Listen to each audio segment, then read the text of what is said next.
Welcome to the Megyn Kelly Show, your home for open, honest, and provocative conversations.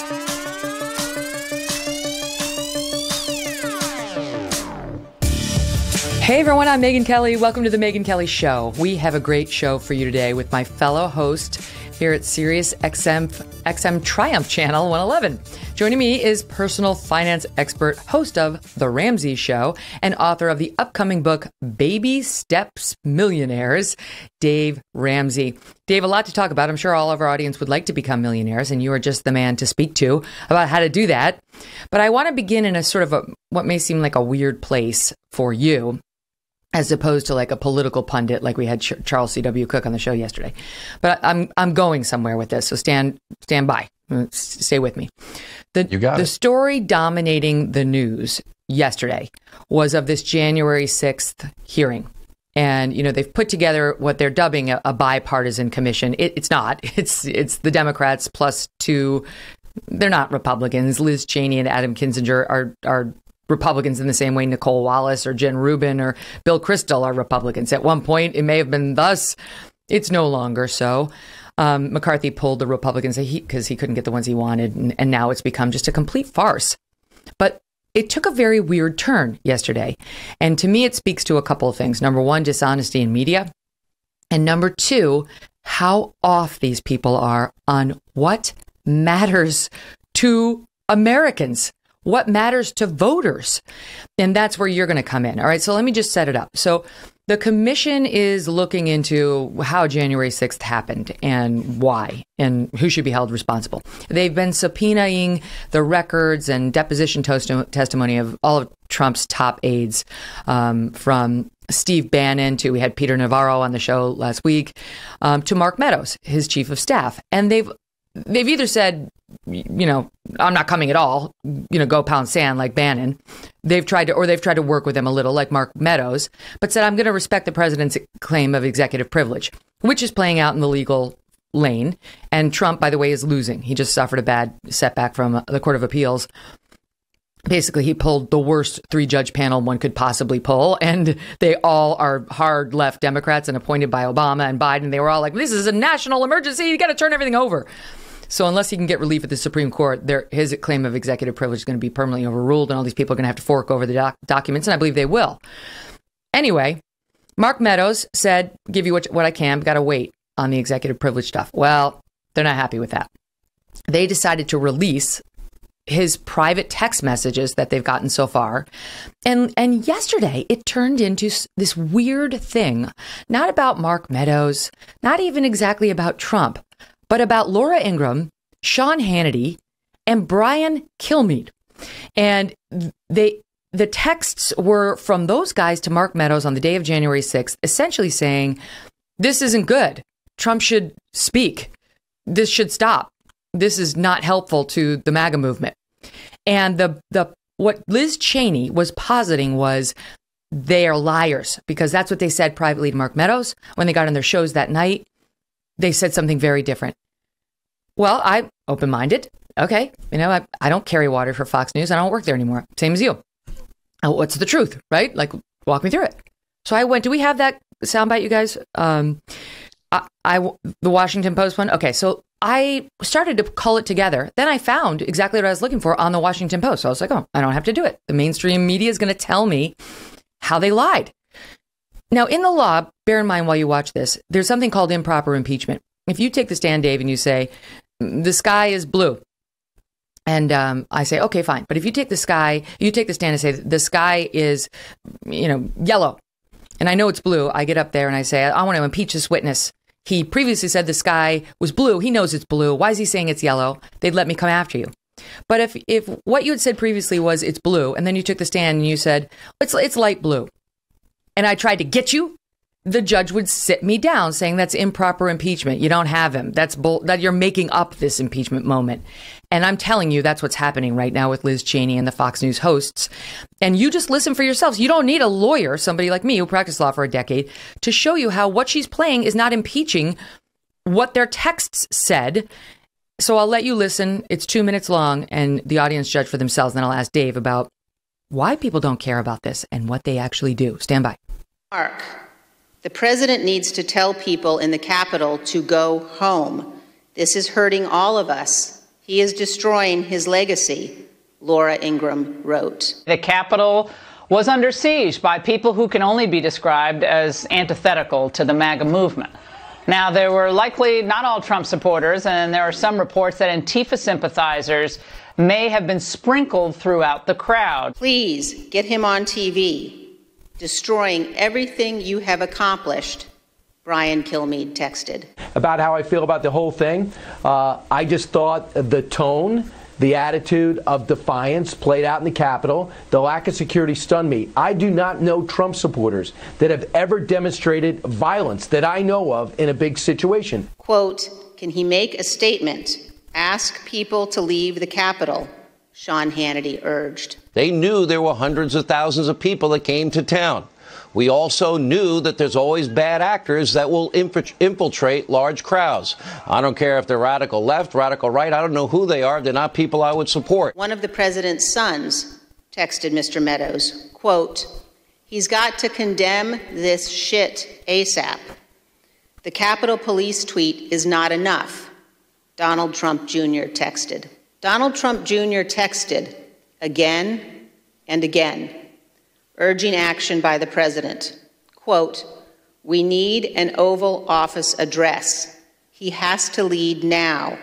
It has gone too far and gotten out of hand, end quote. If you were to take his speech and... Now she gets to Don Trump defending his dad. Nobody is surprised by that. You tell me, Dave, I mean, you weren't expecting this. We didn't pre-rehearse this. Did you hear something starkly different in the messaging of Laura Ingraham, for example? The president needs to tell people at the Capitol to go home. It's hurting all of us. He's destroying his legacy. With with her coming out and saying, if you were a Trump supporter, this is what she said that night on the air. If you were a Trump supporter trying to display your support for the president, today's antics at the Capitol did just the opposite. And she says the Capitol was under siege by people who can only be described as antithetical to the MAGA movement. How is that inconsistent? How is any of this inconsistent? Just because they kept open the thought that there could be non-Trump supporters there as well is not a dismissal of the whole event. And so you tell me whether you've heard the inconsistency, and you tell me whether these people have any sort of a finger on the pulse of what is real Americans are sitting around their kitchen tables thinking about going into this holiday week. Well, I'm certainly no expert on any of that. And full disclosure, you and Sean and Brian and Laura are friends of mine. So, so I've got a little different view on it. And the other thing I've sadly learned, and we've all learned that are in this business, is that there's a vast difference in what is actually makes it onto the television screen and what reality is. And the public that I deal with suspects that. They read a newspaper article and it says this, this, and this, and this about whatever subject. And we all kind of, from a public perspective, just kind of roll our eyes and go, so I really don't believe 90% of that. And I'm not sure what 10% is actually true. And so they discount the whole thing. And so my guess is that, and I'm just a regular guy guessing, that the differences between what was texted and what was said, and if this is a news story, we're short on news right here at Christmas. Exactly right. It's crazy when you look at this. So this is what Laura texted to Mark Meadows. This is hurting all of us. He is destroying his legacy. This is what she tweeted that very same day. This hurts the movement, the Trump legacy, and of course, the country. She was entirely consistent. So was Sean and so was Brian. And if they weren't, I would tell the audience that too, because we owe them the loyalty, the audience, not any one personality. What she's upset about is Laura in particular, I guess, made, and Sean, I guess, kept space open for the thought that there may have been infiltrators there that day. And Laura points out last night that she then corrected even her suggestion of that. My point is, if you look at the full context of their reporting that night and their tweeting and so on, it condemned what happened on January 6th. Absolutely it did. And there's nothing inconsistent with, for example, Hannity saying, can Trump make a statement, ask people to leave the Capitol? How is that in any way inconsistent with him later saying there are always bad actors that will come to town and do bad things? I mean, it's like that could have been MAGA people, could have been bad MAGA people. He never ruled out that any of these people were Trump supporters. And so to me, it's the mainstream media, whenever they have the chance to jump on anybody who they perceive as a Republican. It could be at Fox News, it could be on social media, it could be you, it could be me. And more often than not, sadly, it's people who have no power and no microphone and no ability to fight back against them. You know, occasionally you get the rare instance where you see like a Nick Sandmann come back. Now it's escalated to points where you have like a Kyle Rittenhouse whose life is on the line trying to fight against these media narratives about him that weren't true, but they have no compunction in doing it. And I look at the dishonesty of the MSM and I think, this is why that no one's watching them, right? Their numbers are in the toilet. And this is why the Democrats' numbers are going down too. President Biden's approval rating now, a new low for 538. Nate Silver's polling operation, 43%. It's even lower if you look at CNBC's latest quarterly All-America Economic Survey. Overall approval down at 41% now. And the two things really driving it are the economy and the pandemic. The voters are angry about what's happening in their pocketbooks and still having to wear the masks and take the vaccines, and a sense of hopelessness, Dave, that this is never going away and our leaders don't know the path forward. Yeah, that's very true. And you know, part of the indication that they don't need to know the path forward is that they're concentrating on the past all the time. And so instead of dealing with some of the stuff that's in front of us right now that needs to actual leadership on, we're going to worry about whether the guy carried off Nancy Pelosi's lectern or not. I mean, it's a horrible thing. And I'm not discounting that all shouldn't have happened. But I'm way past ready to move on with my life. Yeah, that's right. I mean, if you look at the polls, this barely registers. No one cares about January 6th. It's like hard partisans want to go relive it, and Democrats think it's a good point for them, I guess, with their core base.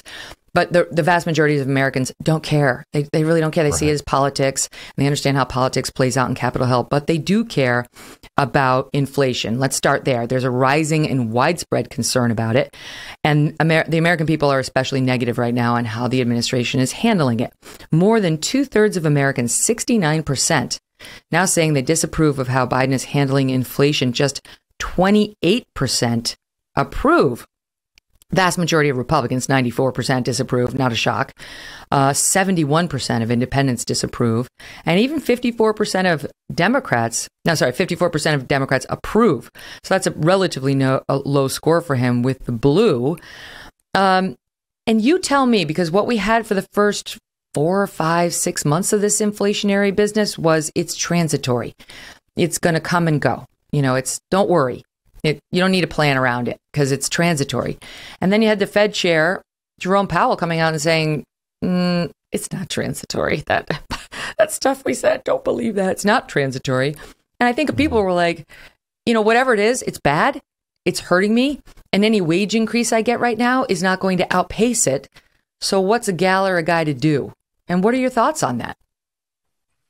Well, I do believe overall that there's a big portion of it that's transitory. I think there's two big elements of the inflationary market right now that were controlled by the Biden administration and were caused. Energy cost, definitely. He caused that. The price at the pump is his fault, his policies. And the other thing is the labor shortage and the disruption in the labor market. And the fact that we can't get people back to work to make the goods and services to deliver them. So there's a continued shortage. And anytime there's a shortage versus a high demand, it's seventh grade economics. When the supply demand curve crosses, you're going to have price increases. So we got a big shortage of goods or services because people aren't working because they're sitting on their butts because the government's been feeding them free money. Those are two policies that are driving inflation.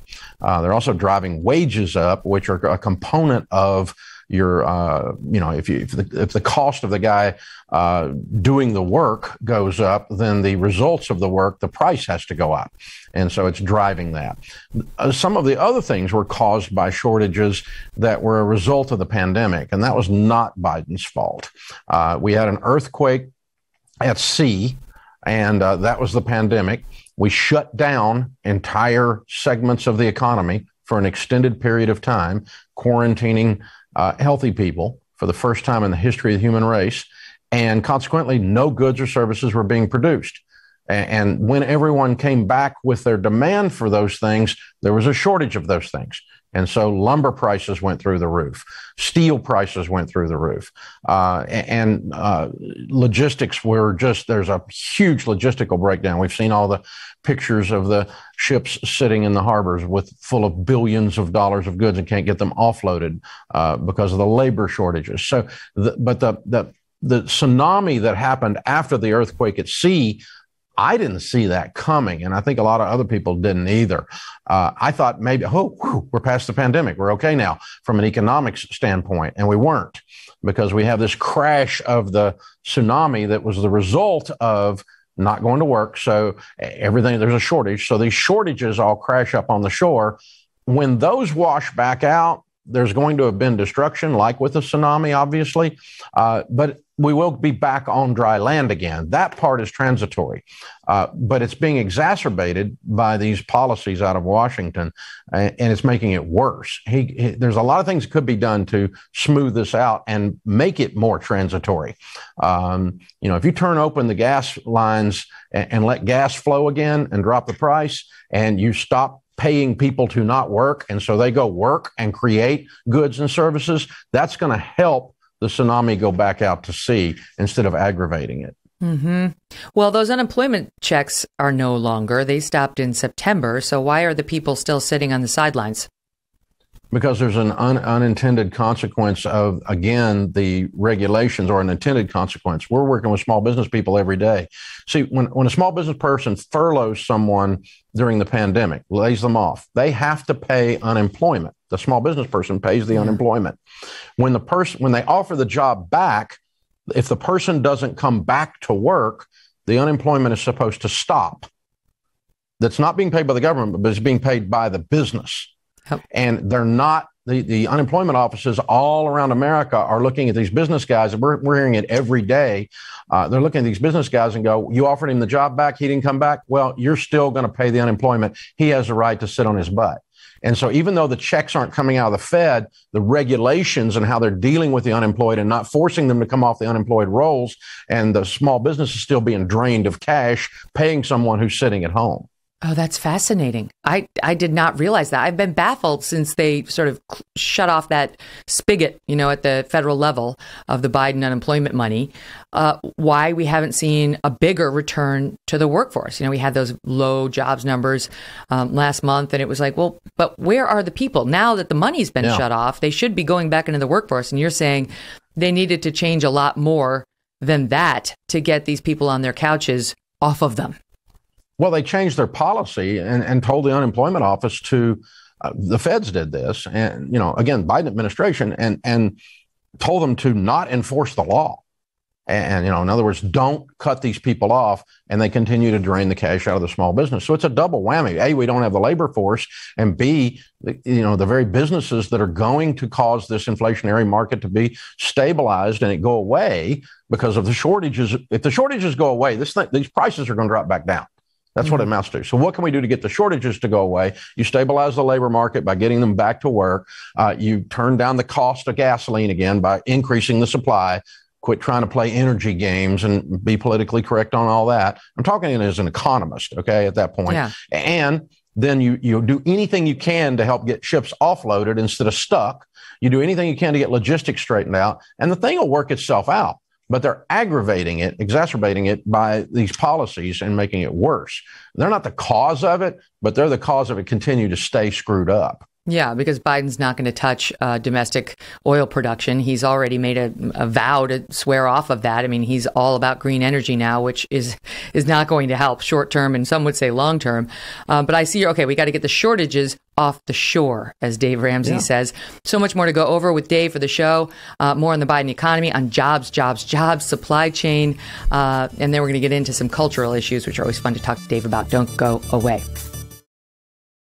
I'm sure I'm not the only one who's noticed. Everything is getting expensive. We are in the biggest economic crisis since 2008, with a government that's printing trillions and trillions of dollars. Consumer prices are the highest we have seen now in almost 40 years. Inflation is here to stay.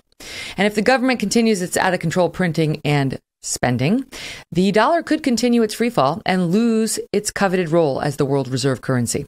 So how do you protect your money, your retirement, your savings? Well, American Hartford Gold can show you how to hedge your hard-earned savings against inflation by helping you diversify a portion of your portfolio into physical gold and silver. They will even help move your existing IRA or 401k out of the volatile stock market and into a precious metals IRA. And they make it easy. They're the highest rated firm in the country with an A+ rating from the Better Business Bureau and thousands of satisfied clients. And if you call them right now, they will give you up to $1,500 of free silver on your first qualifying order. So don't wait. Call them right now. That's 866-518-2955. Okay, call 866-518-2955. Or you can just text Megyn, spelled Megyn, to 65532. Text Megyn to 65532. So we're going to get into in just a little bit how you should be thinking about your own budget when it comes to dealing with inflation, which is not going to go in the right direction for some time, or so it would appear. Costs are up across the board on so many items. I'm sure you have felt it. But let's just spend a moment still sort of on the 30,000 foot level and talk about hopelessness, because I really think that's what's behind the falling poll numbers for Joe Biden. And I think it's largely related, yes, to the increase in prices and so on, but to the never-ending belief that we're in the peak of the COVID crisis and that we have to spend every day and treat every new variant as though it's the lowest point in the crisis, and there's no getting out from under the crisis. It will never abate. There was an Axios poll, came out I think yesterday, said 46% of Americans expect that it will be more than a year or never before they can return to their normal lives, Dave. More than a year or never before they can get back to normal. That means 46% of the American people believe normal life is no longer possible. I mean, this administration said they would control the virus. They couldn't. For sure, this is hurting his poll numbers, but it's more importantly, it's just hurting the American psyche. Yeah. Hope is a powerful thing. We see it when it's there, because when you've got hope, you can run through a brick wall. I mean, you'll go do amazing things when you believe you can. And when it turns into hopelessness on the opposite side of that coin, we see how powerful it is too, because it causes people to sit and do nothing. And it causes them to shrink back and be fear-based and anxiety-based. And it's really a sad situation. Proverb says, hope deferred makes the heart sick. And what we're talking about here is a sickness of the heart. And the sad thing is that hope, it actually can be brought about by strong leadership. The idea that bad things are ahead of us are not the problem. The problem is there's a sense of ambivalence, a sense of that we cannot control any of the controllables in our lives, or the leadership can't control any of the controllables. So, as a leader, I've got 1,000 folks in our team. My job is to not say hope it consists of Pollyanna, that there's never any bad news. My job is to say, here's good news and here's bad news. Oh, and here's what we're going to do about both of them. Here's what we're going to do. And here's where we're going. And if we see a way forward. So hopelessness doesn't come from bad news. Hopelessness comes from ambivalence and not knowing a way through, or seeing that anyone is going to find a way through through. After 911, things change forever. We have a thing called TSA in the airports for the rest of our lives, because will it ever go back to normal, but pre-911 in the airport? No, probably won't. So after a pandemic, is there going to be some version of something like that that's a lingering effect of a brave new world?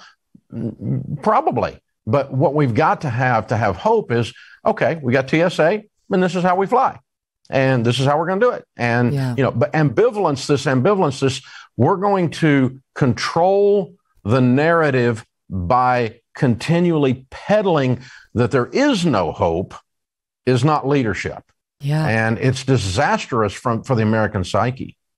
There aren't even any identifiable off ramps, right? So parents like yours truly who are, I've had it to high heaven with putting my kids in masks every day, never mind my own, but I get to avoid them a lot more than my kids do. There are no off ramps. There's no metrics. There's no, okay, when the hospitalizations get down to this as a percentage of the population, then we won't wear them. And the data come in, the studies showing that the masks are ineffective, that gets ignored. So even for people like me, who are not COVID fear porn mongers, who have been very settled in response to this pandemic. Things happen, we handle it. It's really no reason for panic.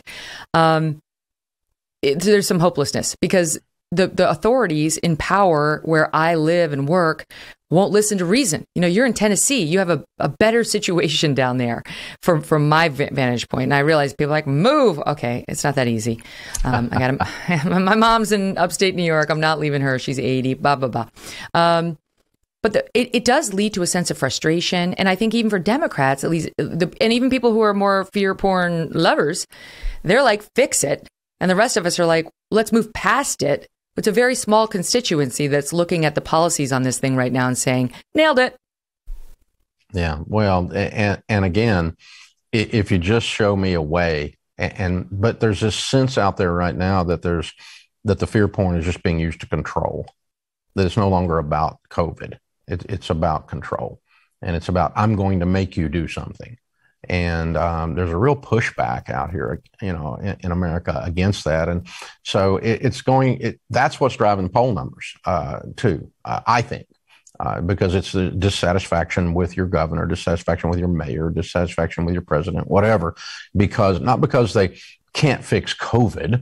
I think if you have any level of intellect, you know it's not within Biden's power to fix COVID. But the way we're implementing and the way we're reacting to it and the way we're overreacting and making false promises and demanding false narratives go forward, people aren't buying it anymore. They've lost credibility. And like you said, and so now it's about how I can skirt the system. And now it's about how I can walk around these ridiculous barriers that are put up to nothing. And, it's just sad. If we can just go, okay, here's some bad news and here's a way to plow through it. I think that's why people were willing to do pretty extreme things during the pandemic. That's right. But the lingering, because they could at least go, okay, if we flatten the curve, then we'll be okay. Nobody's mentioned flattening a curve in a long, long time. But that's what started this whole thing. That's exactly right. And so, now if we get vaccinated, now if we wear masks, now if we do, and now if you got a Vax card, and now if big companies will just do, and they just keep moving the line like a bully in the schoolyard, going, come over and then step across the line, then we'll fight. Now step across this line, then we'll fight. Mm-hmm. And you just keep moving the line, and that's the ambivalence that creates the hopelessness. Because we no longer, it cried wolf too many times. I'm not stepping across the line anymore. I don't believe you anymore. That's exactly right. Hello Commentary magazine in their podcast, and they were talking about how Governor Hochul in New York, she was giving a press conference where she was wearing a necklace that in large gold letters read "Vaxxed." Okay, straight out of Central Casting. And then Noah Rothman was making the point, oh no, she's going to need a charm bracelet type necklace where it's like, no, boosted again, boosted against Omicron. It can go on forever. But you mentioned the politicians. So I do think for sure it's one of the reasons the main reason Joe Biden's poll numbers are falling. And it's the reason Trump lost, too. It is 100%. Trump was sailing on to a re-election until COVID.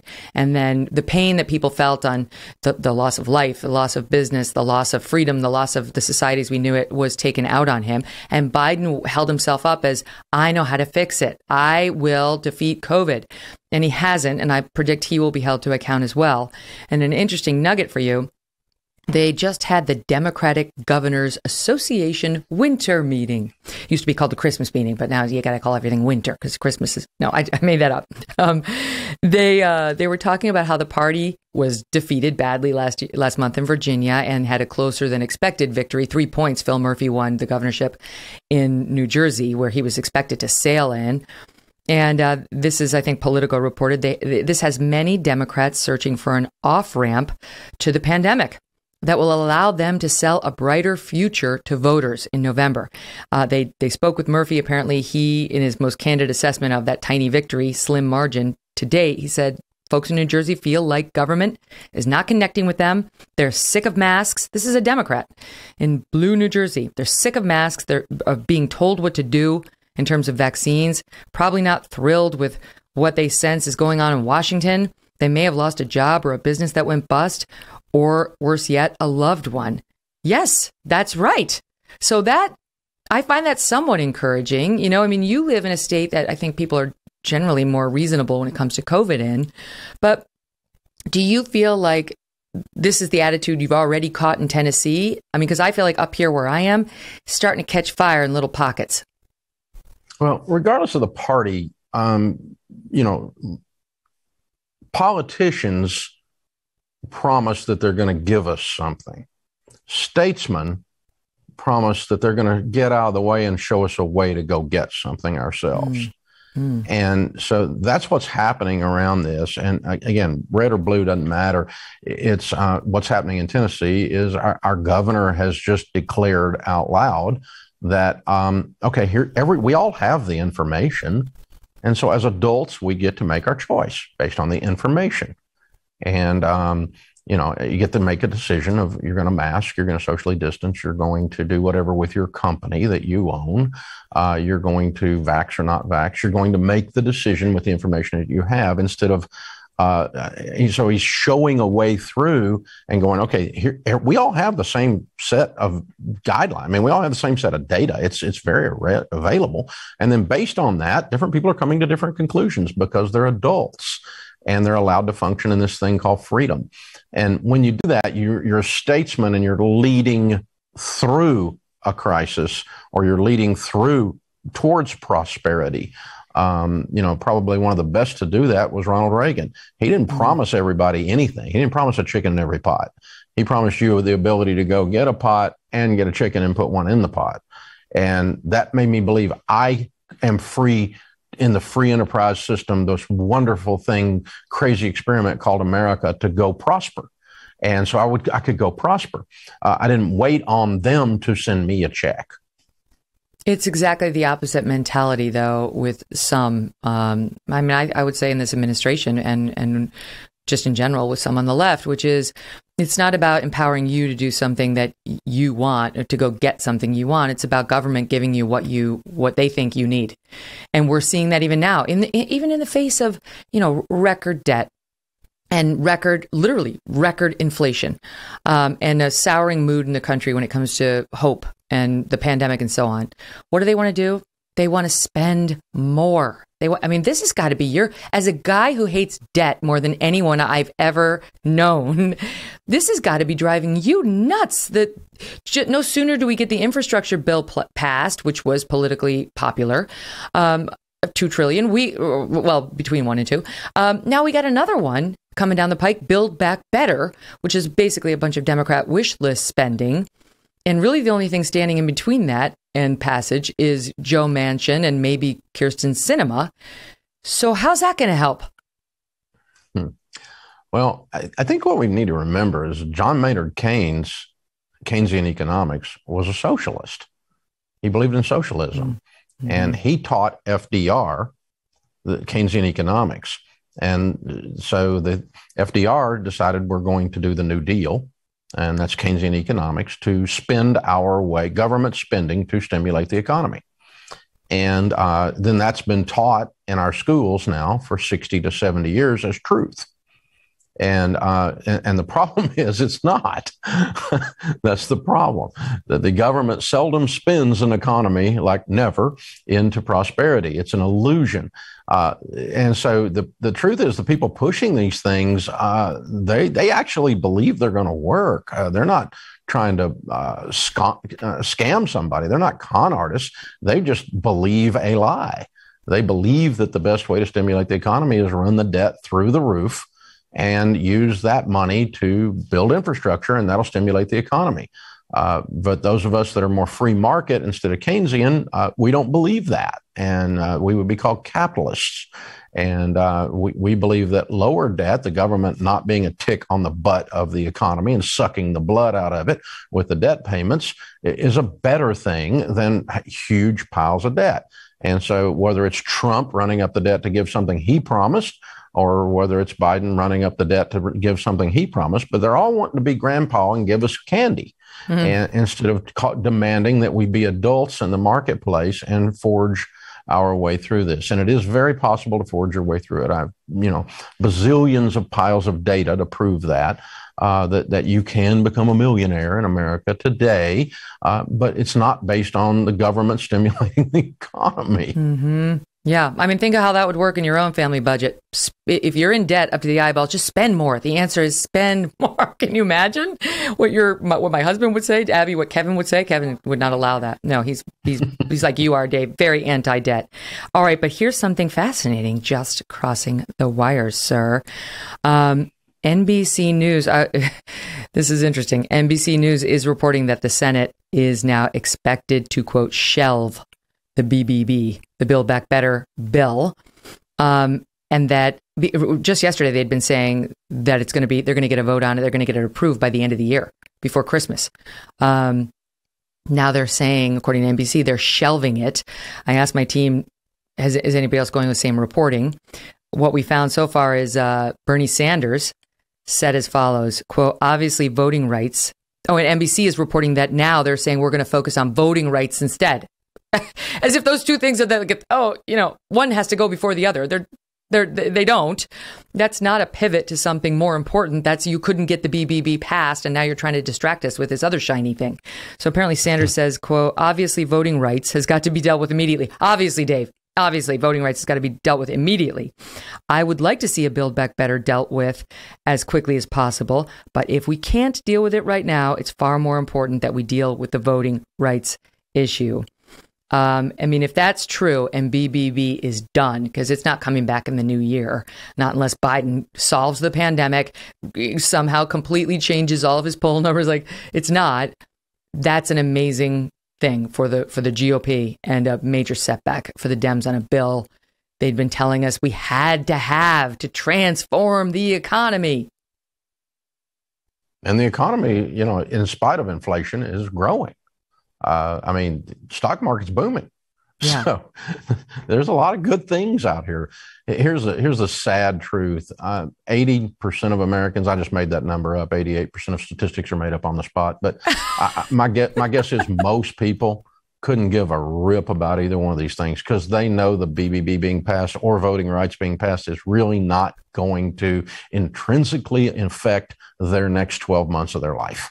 Unless you got a job managing one of those lumps of cash that Washington's going to start doling out. Other than that, the rest of us out here, it's not going to affect my life today. But it just puts this weight on the economy. But you can, and so they keep working on things that are not affecting the average person's life on a day-to-day basis. Where you walk up to the gas pump and it was $2, now it's $5. Now that one's real. That affects people's life tomorrow, today.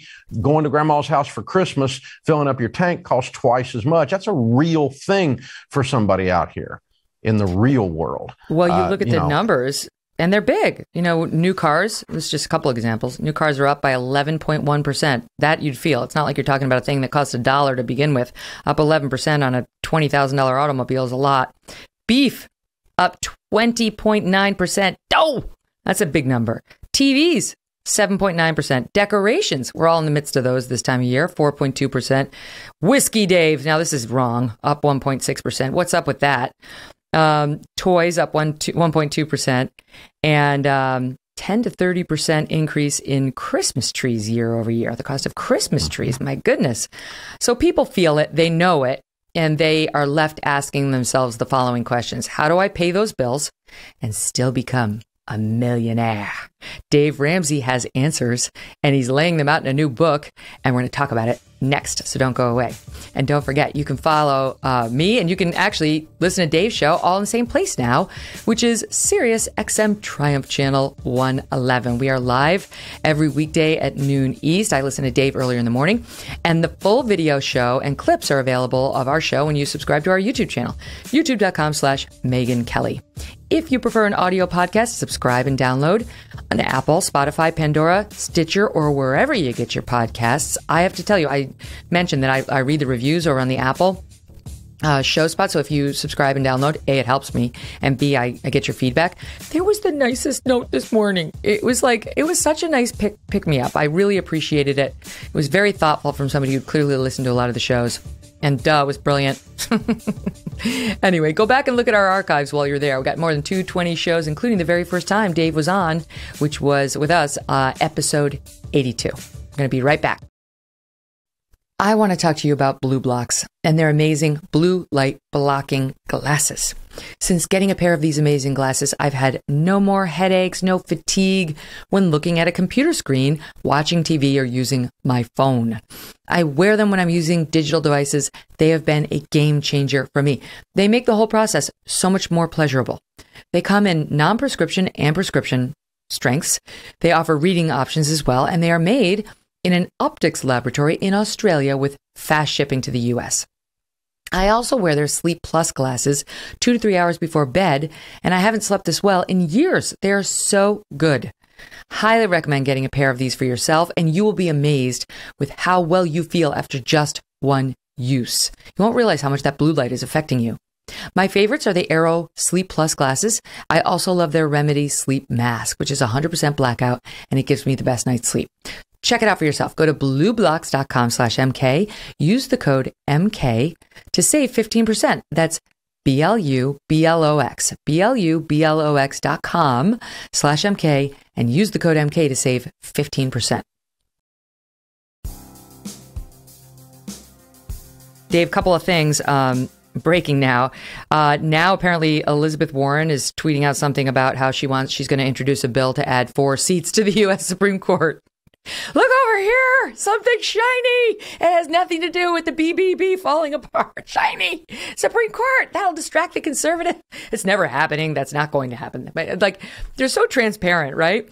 In other good news, though, for Elizabeth Warren, one of her main talking points about greedy corporate America being to blame for the inflation, right? She's like, it's definitely not me, and it's definitely not Joe Biden's policies. It's greedy corporate America. Because apparently they weren't greedy last year or the year before or the year before that. Like, okay, I don't know. Like, did they just get greedy just under Biden just in the past 3 months? Her talking point made its way into Jen Psaki's mouth this week as Psaki tried to dismiss our inflationary woes, in particular in the meat industry, as follows. Listen. American families digest inflation is by price increases. And if you look at industry to industry, it's a little different. So, for example, the President, the Secretary of Agriculture have both spoken to what we've seen as the greed of meat conglomerates. That is an area where people go to the grocery store and they're trying to buy a pound of meat, 2 pounds of meat, 10 pounds of meat. The prices are higher. That is, in his view, and the view of our Secretary of Agriculture, because of, you could call it corporate greed, sure. You could call it jacking up prices during a pandemic. There are other areas where we've seen increases because of supply chain issues, and we're seeing those increases around the world as it relates to gas prices, oil supply, and things along those lines. So I would say there's some areas where we have seen corporations profit from the pandemic. Wow. So just as a recap, we passed infrastructure spending, which is over $1 trillion. Prior to that, they spent $1.9 trillion on the American Rescue Plan. And in there were a bunch of goodies for American meat providers. They actually gave them $600 million worth of subsidies because they were flailing in response to the pandemic. So it's like they're flailing or they're greedy corporate overlords. Why'd you give them, if they're greedy corporate overlords, why'd you give them $600 million? You explain to me what's going on here with respect to our greedy corporate overlords in the meat industry and elsewhere, Dave Ramsey. Well, I mean, that's obviously a false narrative. That's ridiculous. There's always been greed. There will always be greed. But here's the thing. If one producer of beef raised their prices to the level they are now, and the rest of them saw an opportunity to sell more beef by not raising their prices and undercutting their competition, the power of the marketplace would cause the prices to correct themselves. And so greed doesn't work as an explanation for price increases. You'd have to get the entire industry to collude. which is virtually impossible, number one. But number two, in that industry, getting a bunch of ranchers to collude on something and agree on anything, not a chance. Mm-hmm. So it's just ridiculous. The marketplace would have corrected the greed, is what I'm saying. And so it's not marketplace driven. It's not greed driven. It's cost of goods drove the price up. And the reason cost of goods drove the price up is you have to put those cattle on a truck. And the cost of that truck has gone through the roof because there's a shortage of drivers, because the diesel you put in the tank is doubled. And this is all reflected in your beef prices because we need electric cars to replace everything according to the energy. And so we're going to cut off all the gasoline and the diesel and create a shortage of that and drive the prices up. Yeah. And guess what? That shows up in every item you purchase.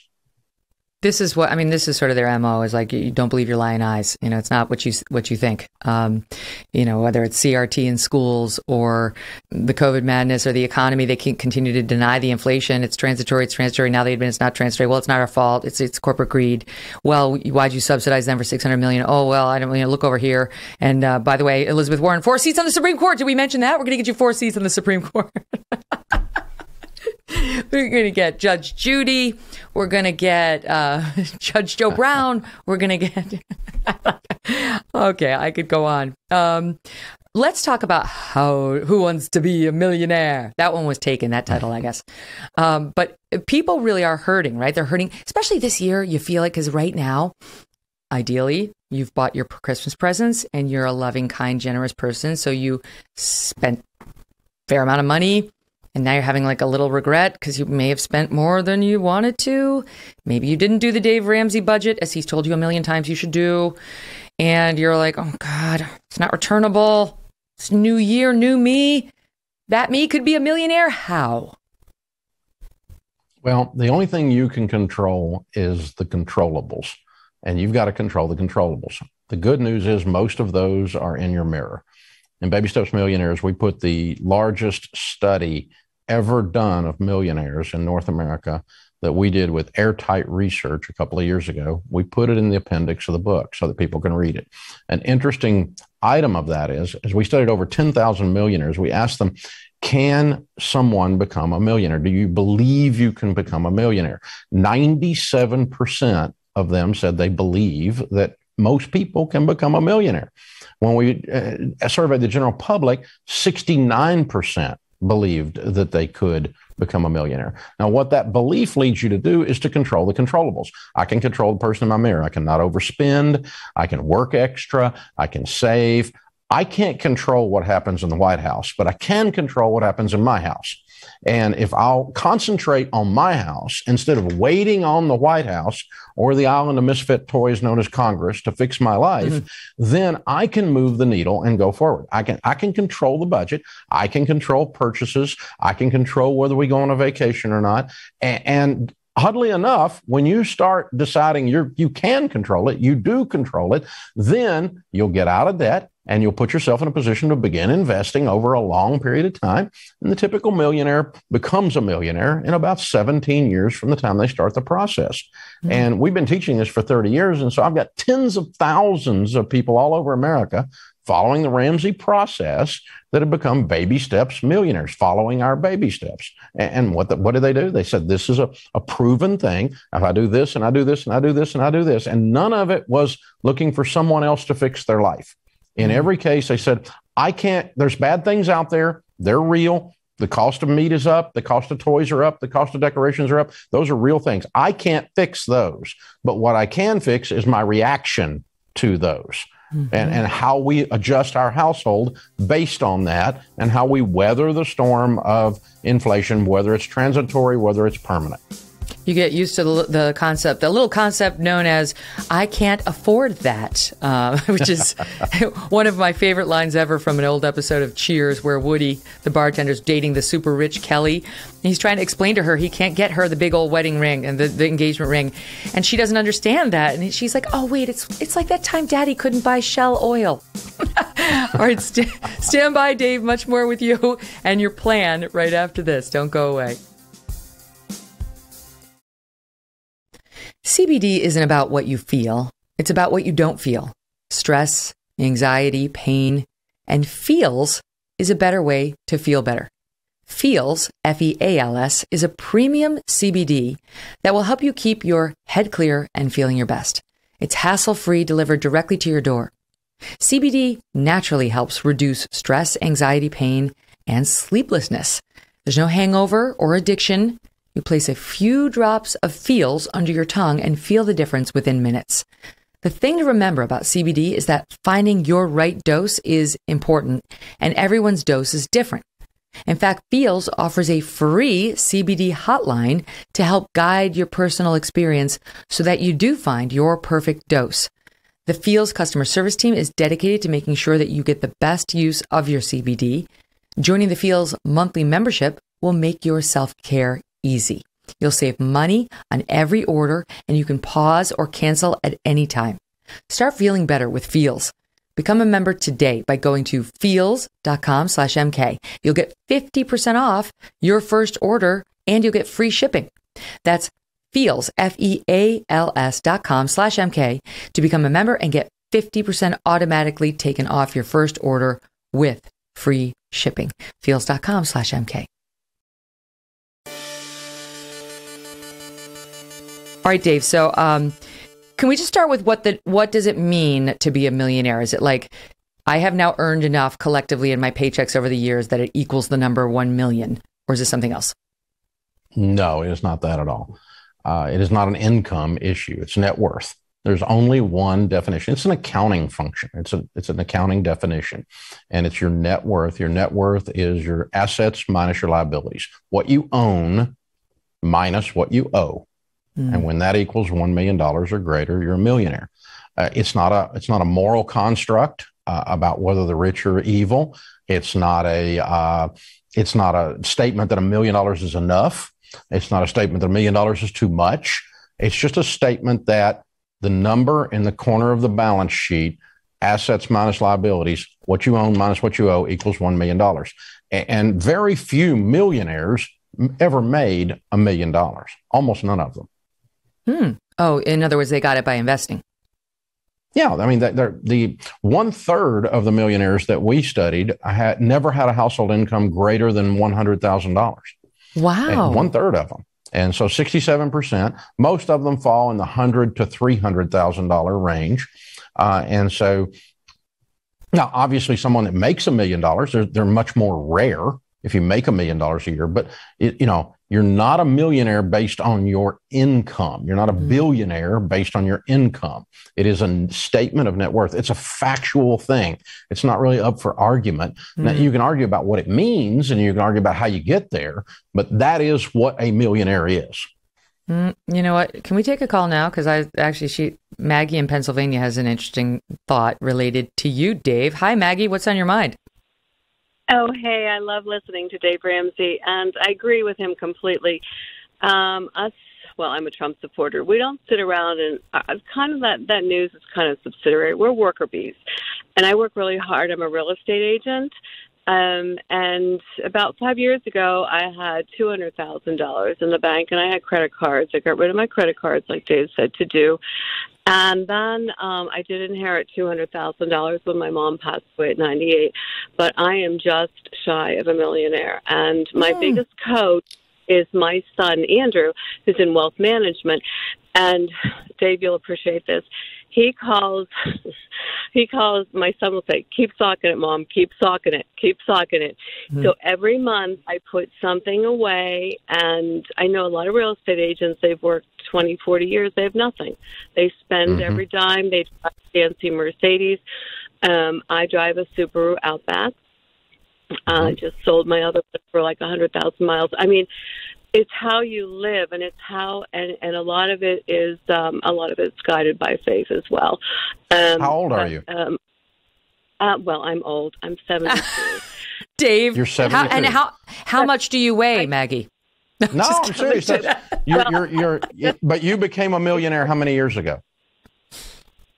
Just this year. Okay. Way to go. I'm so proud of you. Awesome. my mom was 98, and she had $1 million in the bank, and she lived on her investments. She had a motorhome. She didn't live. She wanted to give us all something, and she did pass away at 98. But it's not like I think I could retire. I'm afraid I'd spend too much, and like my son says, I have no hobbies, so I might as well just keep working in Pittsburgh as long as I can stand what's happening to our horrible Well, you city. know what else? If you stop working, it's like pretty quickly the mind goes to mush. I mean, it's like you really have to stay focused on something if you want to stay sharp and interesting to other people. Congrats, Megyn. It's awesome news. So, I mean, that's the thing, Dave, is like you've done this for a lot of people. You've helped a lot of people do this. First, get out of debt and get a bell rung. And second, actually hit the $1 million mark. So what's the first, people who right now are saddled in the red, which is most Americans, feeling like that's never going to happen to me. I'm not going to get an inheritance. I'm never going to be able to get out of this mountain of red facing me, especially after the Christmas season. The very first thing they need to do, let's say, if not tomorrow, then January 1. Well, I mean, you need to get a written game plan and say, okay, what creates wealth? All of the data that we have indicates that your most powerful wealth building tool is your income. And when you give your income away to someone else, to Sally Mae, to MasterCard, to General Motors, in the form of payments, you don't have your income anymore. And in other words, you're spending everything you make on debt payments. And so it's why Dave Ramsey became famous for getting people out of debt. I didn't start out to just get people out of debt. I wanted them to get out of debt so that they had their income. And with that income, without it all going to some stupid company out there, you've got the money to be generous. You've got the money to invest. And that creates the millionaire. So what we found is that the typical millionaire that we studied ended up with about $1.5 million net worth, and about $500,000 of that was their paid off home. They had zero debt of any kind, and about $1 million of it was in their 401k and their Roth IRAs. And so about a third, 2/3 roughly. Now, if you get up over $5 million net worth, we start seeing those ratios change. But the first 1 to 5 million, it pretty well laid out about that way. It was simply get your house paid off and fill up your 401k. And over a period of 10 to 15 years, you're going to have a net worth of $1 million. So don't get discouraged if you don't have your debt paid off in 6 months. It's going to take a while. But the point is to just chip away. But at the same time, tighten your belt around the house. Yeah, and it's a temporary thing. It's live like no one else so that later you can live and give like no one else. I'm not asking people to live in a cave, collect lint, and never come out for 30 years. But I am saying, hey, for 2 years, let's turn up the heat here. Let's get rid of the debt. If you didn't have any payments, what would it be like? Wow. You know, that'd be, the numbers change in typical person's budget dramatically. You know, and so like one guy I was looking at the other day, he goes, I got $1,200 in payments. If I just got rid of those, that $1,200 would afford me a great life and enough money to invest and become rich. Don't you find that we only fool ourselves into believing we need the accumulation of these material things? And it's like if life ever gives you a reality check and bounces you back a little financially or what have you, it's a gift because you quickly realize, I don't need any of that nonsense. I'm actually perfectly happy living at a lower standard of, quote, living than I had before. Well, I mean, our caller there, she's driving a Subaru instead of a Mercedes, and she's perfectly happy. And it's almost a badge of honor for her. And that's fine. And there's nothing wrong with having a nice car. The problem is when spiritually or mathematically, the nice car has you. And so you're right. I think the most powerful financial principle that can lead someone to wealth is contentment. This idea that I'm okay. And so I don't mind getting a car. I do mind the car getting me. So can I tell you, yesterday, I went to a memorial service for a friend of mine. He was just a gentleman of a man. His name was Stu Snyder, and he died at 72, surrounded by family and friends. He died of cancer. And at his memorial service, people were, in a great way, making fun of him and some of his habits during life. He was a lawyer and sort of a local lawyer who helped people who got into trouble. And they say he never met a stranger. He loved everyone. And one of the things they were mocking lovingly was his car. He never switched out his car. He just had the oldest, most beat up cars, 20 years old. And his brother had to sit on the bumper to get it started. And they literally said at one point he had a windshield wiper, but he was operating it through the sunroof of his car with a string. So he would would just pull the string to make the windshield wiper go on the front of the car. You would have been proud. But the thing is, you look back at Stu Snyder, and I'm sure he could have had bigger jobs at bigger law firms in bigger cities with bigger paychecks. And what did he want? He wanted to spend his life with his family. And it was so crowded at this memorial service, David. This wasn't a 22-year-old. This was a 72-year-old man.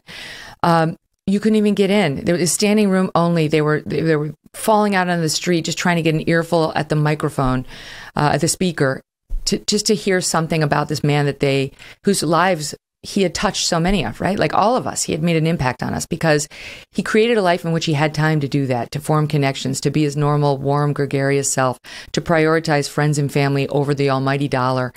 And riches did come in many other ways, and he had a beautiful home. It's not to say he was living like a pauper, but he was not the guy who had the fancy air conditioning and heating and the best car and the blah, blah, blah. He wasn't. He made different choices, and he was happy as they come. Yeah, and there's nothing to say you can't have nice things. You can have nice things and be happy. There's nothing wrong with that.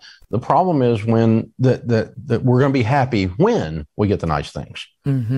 Now, because that's a bully in the schoolyard. Again, it's gonna move on you. I'll be happy when. If you start that phrase coming out of your mouth, you're about to have trouble with happy.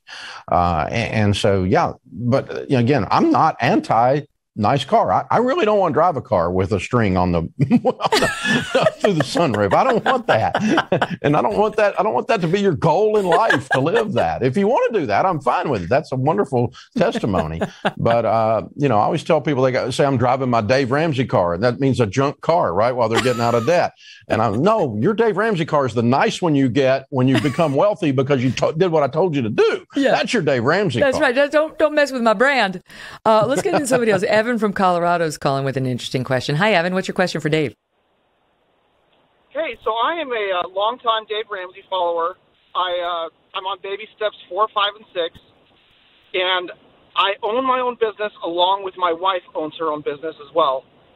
I have seen an extreme increase in all the products that I buy as far as price goes. And I'm stuck in this weird situation where I don't want to raise the prices for my customers, especially my long-term customers, my builders I work for. But at the same time, it's cutting my profits from 20% where I would like to be down to 5% or sometimes even less. You don't have a choice. Your cost of goods sold has gone up, and so your price is going to go up. And it's not your fault. You're not greedy, and you're not greedy corporate America taking advantage of people. Your costs have gone up, and so your price is going to go up. And guess what? You're everybody out there right now.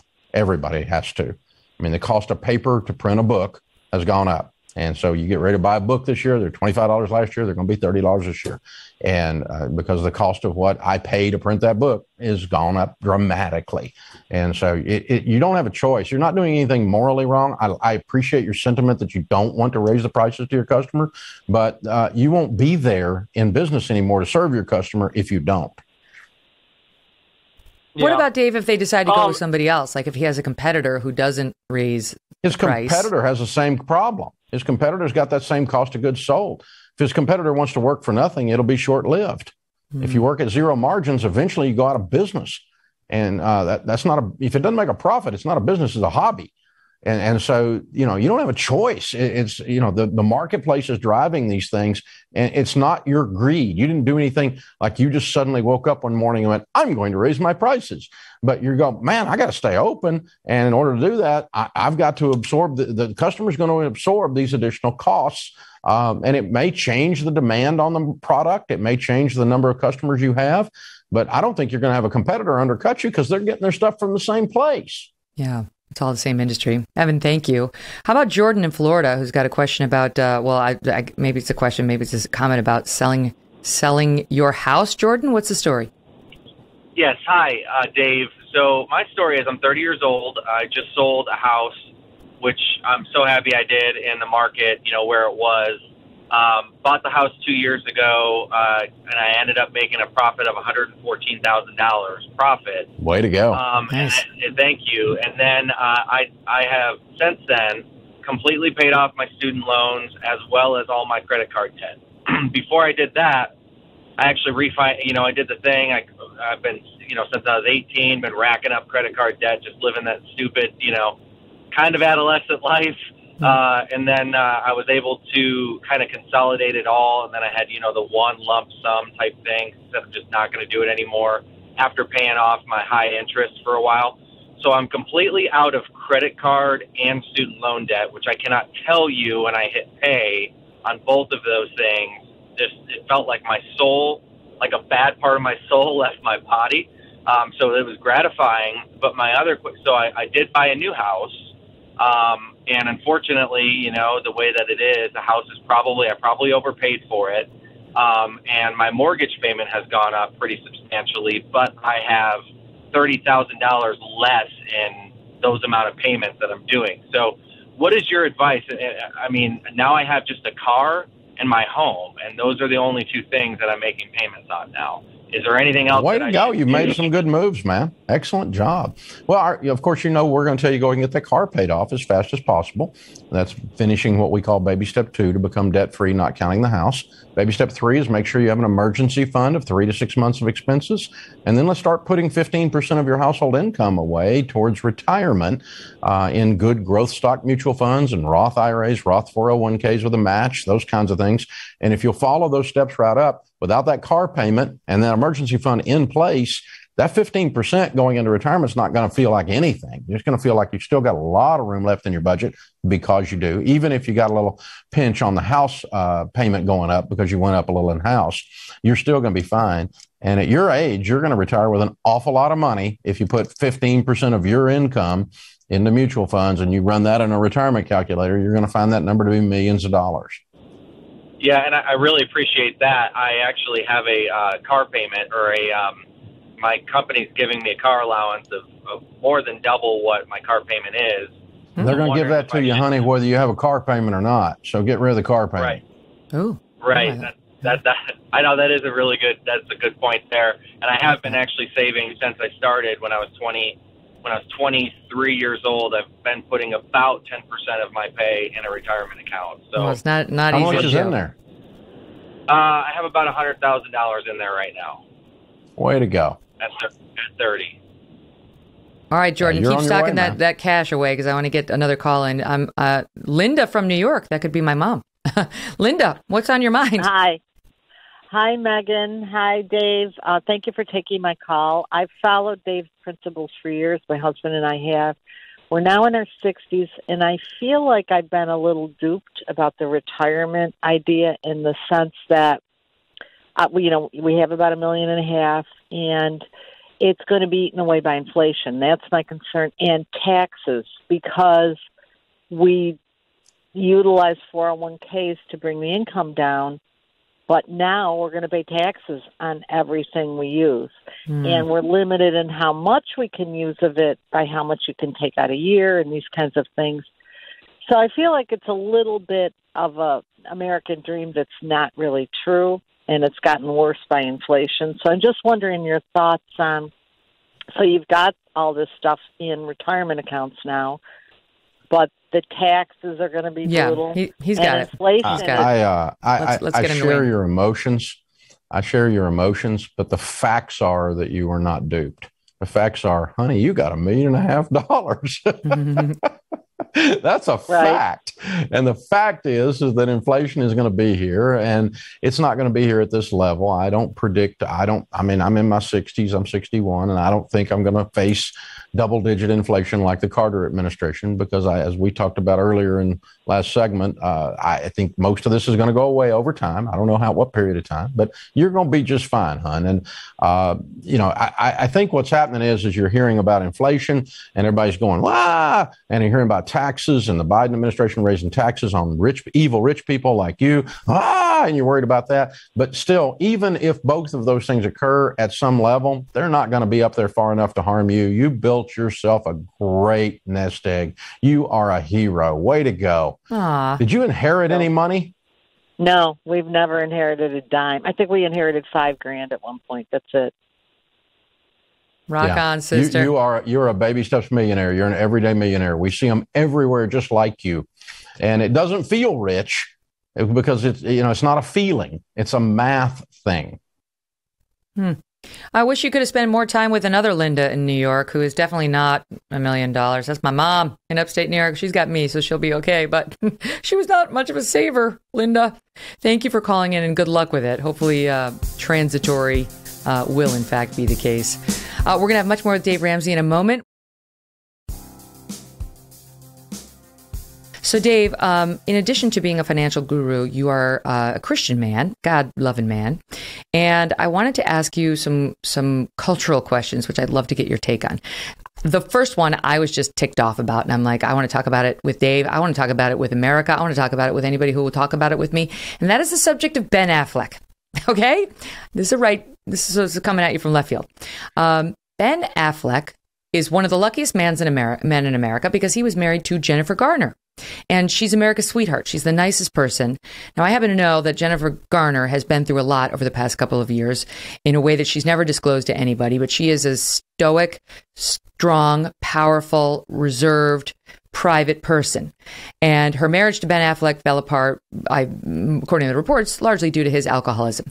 She took him to rehab. They have a couple daughters together. She stood by him. The marriage fell apart. Now he's, of course, with Jlo. He's back with his girlfriend, Jennifer Lopez, who I believe was clearly using him just to change the press because her boyfriend, A-Rod, cheated on her and she didn't want that headline.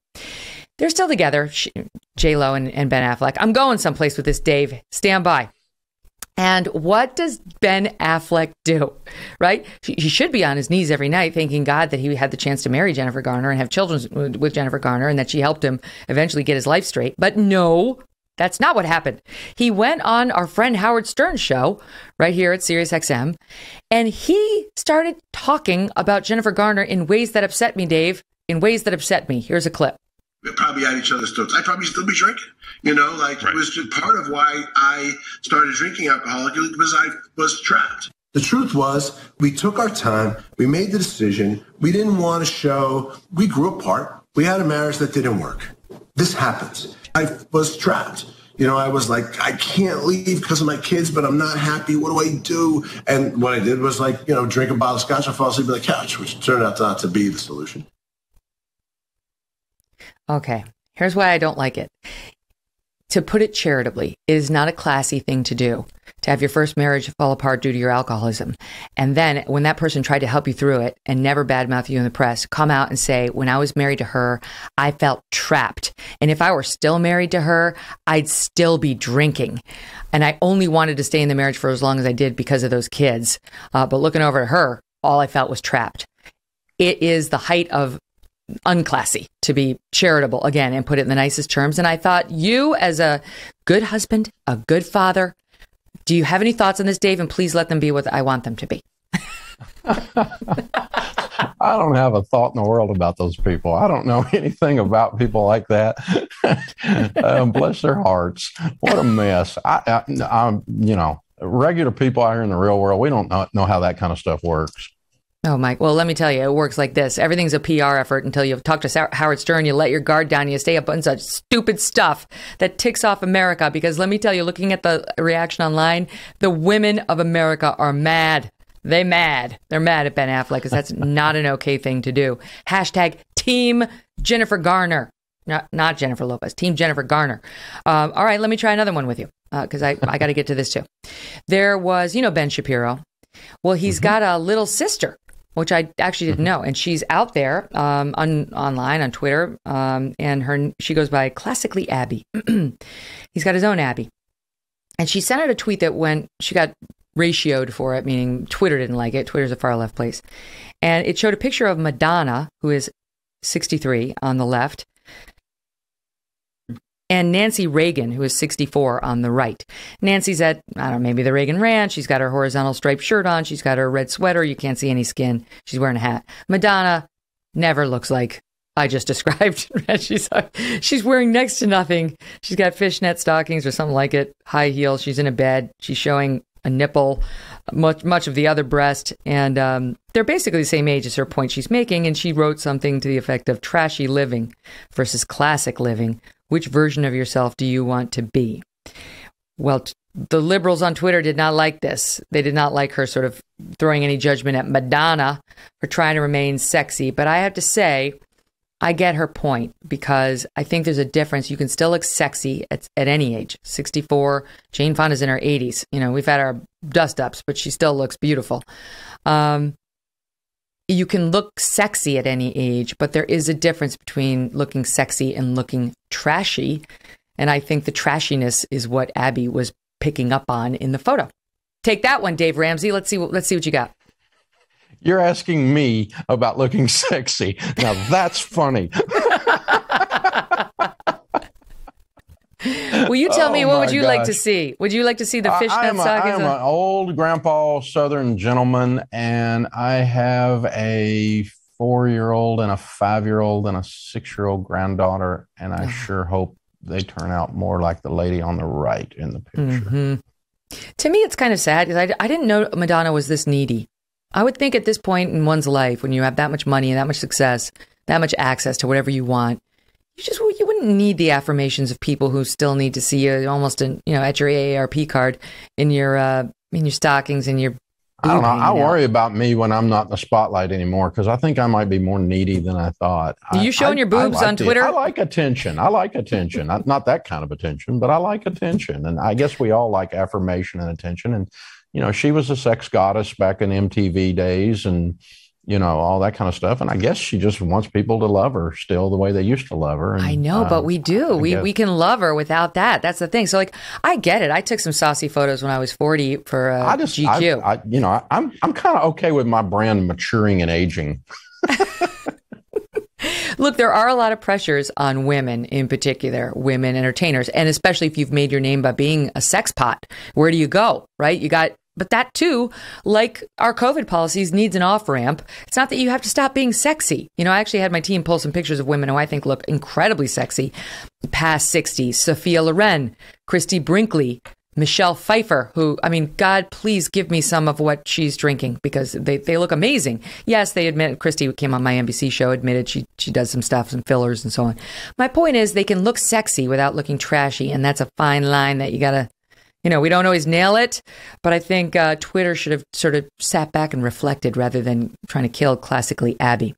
Don't ask Twitter to step back and reflect. That's an unrealistic request. You raise a good point. Okay, but I got a different one for you that I've been thinking about this week. And as a man of faith, what do you talk about? What do you think about when you see an event like we saw over the past few days in Kentucky and Tennessee, and with these tornadoes and this devastation, and now 74 plus dead? We're waiting on confirmations for many, many others, babies, toddlers, who had no chance. Those are the moments where your faith gets rocked, right? Where you say, why? How could a loving God allow it, right? You hear questions like that. And how do you, at this point in your life, resolve those? Well, I don't think you have to be a person of faith for your heart to be broken by that. All of us that have a heart, our heart's broken looking at those pictures. They just take your breath away. And especially when there's a child involved, it's just unbelievable. And so, I guess I've worked this side of the camera so long now that what I always end up seeing around these things is I always end up seeing God show up in his people. And those are the people that come to do the rescues. And those are the people that drive from another state with a pickup full of groceries and hand them out. And those are the people who take someone who lost their home into their home until they can do something else. And there's always heroes, and there's always the hand of God showing up through that way in response to what is a natural disaster. We're pretty sure God allows all of us to die. We're all going to die. It's just a matter of how and when, and it's a matter of how people around us are going to react. And so about all I can do is just catch somebody when they're hurting and try to be there for them. Yeah. The death of a child, of an infant to a natural disaster is hard to square. If you think, this is where I get caught up as somebody who's, I'm probably not as faithful as you are, but I am a woman of faith. I'm Catholic. I believe in God. I haven't figured out free will and God and all of it. I know we have free will. I know not everything's predetermined, but you think of a loving God, if he sent the helpers, why didn't he do something to stop the tornado in the first place? Why didn't he do something to get the babies out of harm's way? Why wasn't there an intervention or a steering of his humans earlier and in a way that could have prevented the tragedy in the first place? Now, that on every tragedy since humankind was born. And we've been asking that same question. Why would he allow cancer? Why would he take my wife? Why would he take my husband? And yet, these are the great mysteries that we all, that's part of what faith is in spite of not understanding everything, I still believe. And so I guess I'm going to have some great conversations with Jesus when I get there. Mm-hmm. Gosh, I don't know. It's like I ask myself all those questions, and part of faith is choosing to believe anyway.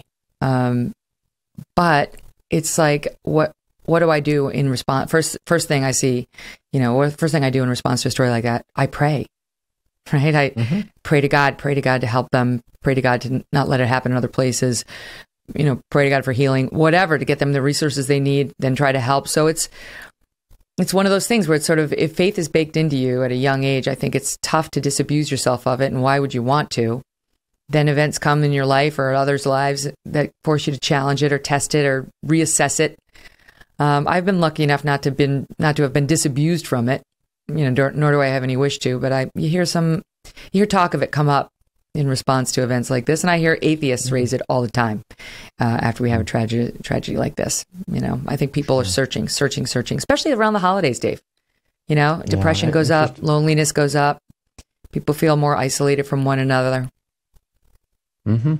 It's very true. And I've lived a portion of my adult life without faith and a larger portion with faith, and having a better life this way. So going to continue it. Mm-hmm. But it doesn't feed. It doesn't grow unless you feed it. You have to nurture it. I've been getting back to Mass on Sundays, and it's been helping. I have to say, it's been really helping. Our priest is great with the kids, and the kids are actually enjoying church, which is a switch from when I was a kid, where it was like, oh my God, how much longer? The most exciting thing was putting the $5 in the offering basket. It's like, oh, finally, I get to do something. I understand something. Okay, let's talk about. You were a kid that wouldn't sit still in church? Who knew? If I could drag, if they gave me something to do, back to our need for attention, our mutual need that we share with Madonna, they won't let us dress like that in church. But yeah, if they give me something to do, I would have been an altar girl. We weren't really doing that back in the 70s. But no, I just had to sit there and listen to somebody else perform. I was bored. Let's talk about money, because I want to ask you a question about taxes. Okay. Everybody's worried about taxes. We're going into tax season when we come back from the holiday. And, that was actually one of the big knocks on Build Back Better, was that it was going to wind up taxing a bunch of people. And just to underscore, we haven't yet confirmed this independently. It just looks like from the NBC report and the Elizabeth Warren tweet, it's done. Further updates to follow. But there's a question about whether people are going to be taxed by the Biden administration to pay for all this spending. And that can really, that's like paying off the credit card bill that you never knew you were spending, right? And they say it's not going to affect anybody under $400,000, but the reality is it is. It is going to blow back on people who make under $4. And it's even going to blow back on people like Elon Musk, who make billions. There's a funny Twitter exchange between Elon and our friend Elizabeth Warren, who's been kind of the second star of the show after you. She tweeted out, let's change the rigged tax code so the person of the year, because Elon Musk was voted person of the year by Time, will actually pay taxes and stop freeloading off of everyone else. Then Elon Musk responded with a series of tweets, quote, and if you opened your eyes for 2 seconds, you would realize I pay more taxes than any American in history. I will pay more taxes than any American in history this year. Follows up. Don't spend it all at once, he's saying to her. Oh, wait, you did already. Then he follows up again. Musk retweeting an article from Fox News about Senator Warren posing as a Native American with the following message. This is Elon. Stop projecting. He says, stop projecting to the world. And then he says, you remind me of when I was a kid and my friend's angry mom would just randomly yell at everyone for no reason. And then the final, please don't yell at me, Senator Karen. So Elon's mad because he does pay a lot in taxes. So your thought on whether the rich does bear less than its fair share, and on whether these big policies will trickle down to the non-Elon Musks of the world. Well, I think we have to define fair share if you want to have this discussion. And that's the problem with some of the narratives that are out there on this idea of wealth redistribution through taxation. Fair share from a guy that grew up in my neighborhood would be everybody got the same. And so that would be like a flat tax. And in America today, we have 48% of Americans that pay zero federal income tax. I'm not sure how that's fair unless you say, well, people shouldn't have to pay any taxes, and that's fair unless they make a certain amount, which is obviously what the current tax code says. And beyond that, people that make $30,000 or $40,000 a year and have 4 kids actually get money from the government with the unearned income tax credit that they didn't pay in. And so not only are they not paying taxes, they're receiving tax money back that was not withheld from their check in the first place. And so, and that's fair. What's unfair to me, what's immoral, is that these policies and discussions of these policies take someone like our last caller, Linda, who has saved her whole life, inherited zero, has $1.5 million, and what were her 2 primary fears? That she'd been sold a bill of goods, that inflation was going to steal her money, and taxes, increased taxes, were going to steal her money. Well, she's a millionaire. She should have her taxes increased, says the fair share crowd. Well, Linda doesn't think that's fair. Yeah, and you can understand why. We'll see. That one, again, for now, appears to have been staved off. I want to get some callers back in. I'm going to kick it off with Dale in Iowa. Dale, what's on your mind?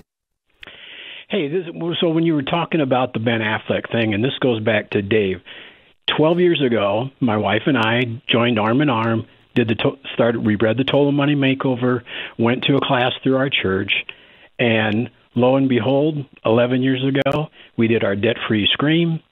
But the biggest thing was we were partners. Our marriage got better. Our financial future got better. Most importantly, we gave a legacy to our adult children. They use the system. We still use the envelope system. We still, use coupons and stuff like that. But it's the partner you choose in life. That's amazing. And you weren't living under Way the to tie it curse all of being together a for Hollywood me, icon. Dale. Sorry, go ahead, Dave. I said he wasn't living under the curse of being a Hollywood icon. Well, it's true. I mean, that is, I think, more of a curse than a blessing, and which a lot of these stars find out, and then they turn to drugs and alcohol to try to fill the empty voids that they tried to fill with a Hollywood film career that was never going to do the filling. Yeah. Way to go, man. I'm proud of you. Good dad, good husband. Well done, American. You took care of your family. You built wealth. You are why I come on the radio every day. Dave, can you explain for people who aren't familiar with it, we talked about the last time, the envelope method? Oh, it's grandma's old method. We use it sparingly today. Most of what we do is digital. But the old method of you take a series of envelopes and you write on the outside a subject line in the budget. For instance, the food envelope. You put the amount that you're going to spend on food this week or this month in the food envelope in cash. And when you go to the grocery store, when you run out of cash, you stop spending. And so you have to budget and not go over your budget. The envelope, the real cash keeps you from going over your budget. There's a few items we still do that way. Clothing purchases, if you're in person and not online, is a great way to keep you from overspending, and also enjoying purchasing the piece of clothing because it's in the budget, and you're not being irresponsible. You're not going to have a financial hangover from this purchase when you get home. So you can enjoy the spending, and you can purchase. Because I mean, when we were broke, Megan, I remember going to the grocery store, and when I was buying basic stuff for our family with my wife, I wasn't sure if we were going to have the money to pay the light bill when we got home because we bought groceries. But when you've got it categorized out and you're not going over the budget, then the light bill is going to be paid and the groceries are going to be purchased. And wow, there's a lot of peace there. Yeah. I can say the same, having been through a period where I had no money and now having money. Sometimes the one luxury you afford yourself when you are watching your budget and you budget in something small that you can get and you get it, it can be so much more meaningful to you, right? Than when you have a bunch of money and you can have many of such things. Like, that is something about not having money that you probably may not appreciate, but just like the value of hard work, the value of a job well done, manifested in an item you didn't know that you could afford or get or bring into your world. And then it's there, right? Because of your planning, because of your work. It's a good feeling. Yeah, the young folks call that adulting. you know, adulting. It's right. It's now become a verb to be an adult, but adults devise a plan and follow it. Children do what feels good. And I've been a child in an adult body before. Sometimes I still am. But most of the time I try to be an adult, and I'm just going to devise a plan and follow it that takes me and gives me the life that I want for me and mine. He's an adult body that he will not call sexy.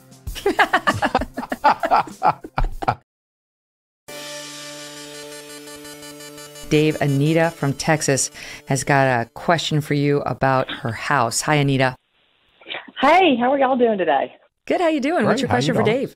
Well, my husband and I are both self-employed. He's in commercial real estate, and we just had the floor pulled out from underneath us last year because when you're on commission, then you don't get paid. It was a rough year. But we're real lucky in that we have a house that we built about 14 years ago, and we've outgrown it. We're empty nesters now. And my question is this. When we sell our house, because it's appreciated so much in this crazy market, we can pull a whole bunch of cash once we sell. I mean, we're talking probably over $500,000. So we're really lucky in that investment's been really good. So this is my question. Oh, I know. That's a good thing, but, you know, we're house poor. So my question is, really guidance for in this crazy market. Are we better off to sell our house and pull out our equity and maybe sit on the sidelines and wait for the prices to go down? I mean, we're looking at probably having to put a new roof on, replace some windows just because of the age of the house. And my husband thinks that you ought to stay in there just because, you know, we can't afford necessarily, we're not going to be able to buy a really, you know, good price house right now because of the market where we are in Texas is so hot. Mm-hmm. So, you know, financially, what's the best move for us to make? I mean, we're both still working, but I suspect the increase in prices that we've seen is going to slow, but I don't think we're going to see housing go down in value. We've really only seen that one time in about 70 years, and that was 2008. And it snapped back pretty quick. So I don't think you're going to see a correction downward. I think what you will see over the next 3 to 5 years is the market's going to calm down and go back to more of a normal rhythm than this crazy white hot thing we're dealing with right now. So, you know, if you're going to sell this house, it's a great time to sell it. The downside, as you've already recognized, is great time to sell a house, bad time to buy a house. But sitting on the sidelines is not going to be a plan either because they are going to go up in value from here, maybe just not quite at the same hockey stick up and to the right that we've been seeing. So I sold my personal residence this year to take advantage of this. I had a big old house Sharon and I had outgrown, and we'd enjoyed it. It was a lot of fun, but it was time to take it out. And we sold it right at the top of the market and we're real happy about that. But the problem is then we had to turn around and buy in this market. And so same exact thing you're facing. It's a matter of what your personal goals are. Where do you want to live 5 years from today? If it's in a house different than this one, great time to get this thing fixed up and get it sold. Interesting. It's almost like you've got to buy your next house while you still have your first house, as if everyone can do that.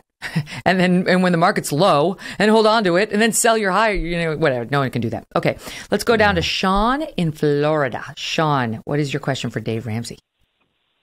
Hi, Megan. First of all, just want to say love your show. Thanks for having Dave on. Thank you. Little background, 61 years old, 100% debt-free, my wife and I. Wow. I'm still working, and I have 3 kids. The youngest is 22. Question is, how do they develop credit, which they're going to need a good credit score eventually without borrowing money? Because none of them have borrowed yet, other than a student loan. But, you know, I worry because I did it all the wrong way. Mm-hmm. Yeah. Well, the only thing you need a credit score for is to borrow money. And so if you're teaching them to do what you've done, to become debt-free and stay debt-free, their need for a credit score is 0. You actually can get a mortgage without a credit score. It's called a manual underwriting process. And so my credit score has been 0 for close to 30 years. And I'm doing just fine. Thank you very much. And it was 0 when I was broke. And it's been 0 all the way through. I just decided I wasn't going to worship at the altar of the great FICO. And the FICO is not really your provider. All it is an indication that you borrowed money and paid it back, so that you can borrow money and pay it back, so that you can borrow money and pay it back, so that you have a number that says that you've borrowed money and paid it back. It doesn't say you're winning with money. It says you've been playing kissy face with the bank a bunch. Oh my gosh, that's so interesting. My credit score is 0. Okay, food for thought. Let's go to Jennifer in Maine. Jennifer, what's on your mind? Hi. Thank you for taking my call. I'm a big fan of both of you. Thank you. I'm calling about my daughter. She's 28, has no debt, has a lot of money in the bank because she's worked hard and has been a good saver.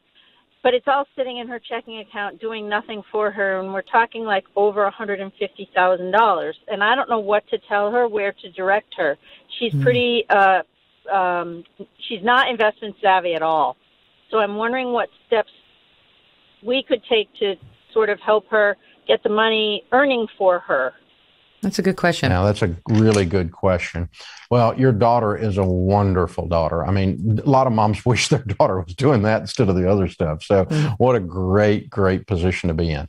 Her saving is being driven by fear, and her refusal to invest is being driven by fear. So she's a fear-based person, and that's okay. As long as we know that, we're okay, and we can just deal with it. So how do we deal with fear? Well, there's two kinds of fear. There's fear that's real, like don't jump in front of a car, you'll get killed. That's good fear. It keeps you from touching a hot stove. Then there's fear that the old saying is false evidence appearing real. Fear if I buy a home, because I've never bought a home before, it scares me to buy a home. Fear to invest in mutual funds and fund my Roth IRA with some mutual funds because I don't even know what that is. And everybody says the stock market's risky and it's scary and I don't know what it is. Well, the way that fear is overcome is knowledge. And so what I would begin to talk to her about is not what she should do by wagging my finger at her. Instead, I would talk about, hey, I started investing in this and look at this mutual fund. It's 70 years old and look at what it's done. And it's made this much money. And it really only had 5 or 6 down years in 70 years. And, you know, if you put money in something like that, wow, what could have happened? And that's what I'm doing with mine, because I figured out that if I put money and keep it in my checking account, that I don't build any wealth. And this money's making me rich over here. And a friend of mine did this, and my investment advisor does this, and just start teaching her or hooking her up with some of our classes where we can teach her about investing, because once she has knowledge, that fear will go away. Yeah, and that's right. And I'm sure she also has fear of doing nothing with it, so we can tap into that, Jennifer. Jennifer, thank you for the call. Thanks to all of our callers today. Dave, you've been a pleasure as always. Everybody's got to go check out Baby Steps Millionaires. Make a great holiday present. You can pre-order. And thank you for listening. Tomorrow we've got, we're going to talk about the Kim Potter trial. We've got Andrew Branca back on the show. Go ahead and check it out on YouTube in the meantime.